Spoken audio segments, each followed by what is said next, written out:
My name is Father Bill Noe, and I serve on the pastoral team at Ignatius House Jesuit Retreat Center in Atlanta, Georgia.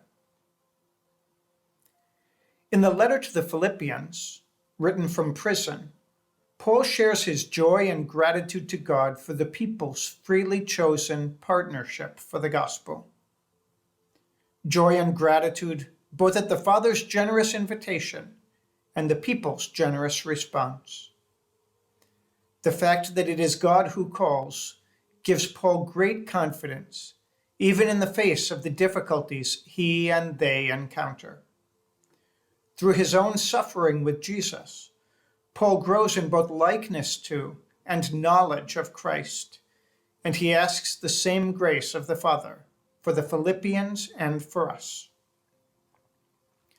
In the spiritual exercises of St. Ignatius, the one who prays is invited to hear Christ's call to stay with them through labors, hardships, and suffering, so as to also share Christ's joy. As they respond to his invitation, they come to know him better, to love him more, and often to the desire for intimacy with him, even in his suffering. In making discerned choices, when the options equally further the praise and glory of God, they prefer to be with Jesus in hardship in order to grow in his friendship and to be identified with him here and now. Because Jesus loves faithfully, even when it hurts, his friends do the same. Your part, St. Teresa of Calcutta says, is to love and to give until it hurts. We could, however, misunderstand this saying as though the hurting were somehow good or desired by God. It isn't. But what is very good is the love that is strong enough to stay faithful even when suffering comes. Anybody who has stayed at the bedside of a sick child or a dying parent, anyone who has ever said, "I wish I could be in their place," has a deep intuitive grasp of this truth. We don't want to suffer, but when one we love is suffering, there's nowhere we'd rather be than with them.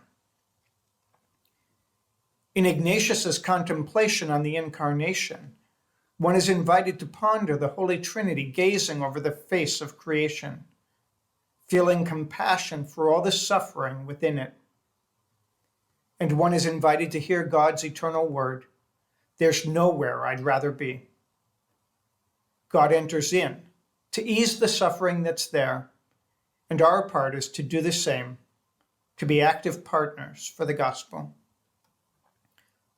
When we encounter suffering, we're wise to ask, how can it be eased? And to work tirelessly to ease it, like Jesus did. There will always, or almost always, be some suffering left over. It's that part we're asked to bear, in imitation of Jesus, and as a way of deepening our knowledge of him. So, who is suffering around us today? How can that pain be eased? How can its causes be addressed? What part is left over? What are we doing for Christ in our suffering world? And what is God asking us to do or to suffer for and with Christ?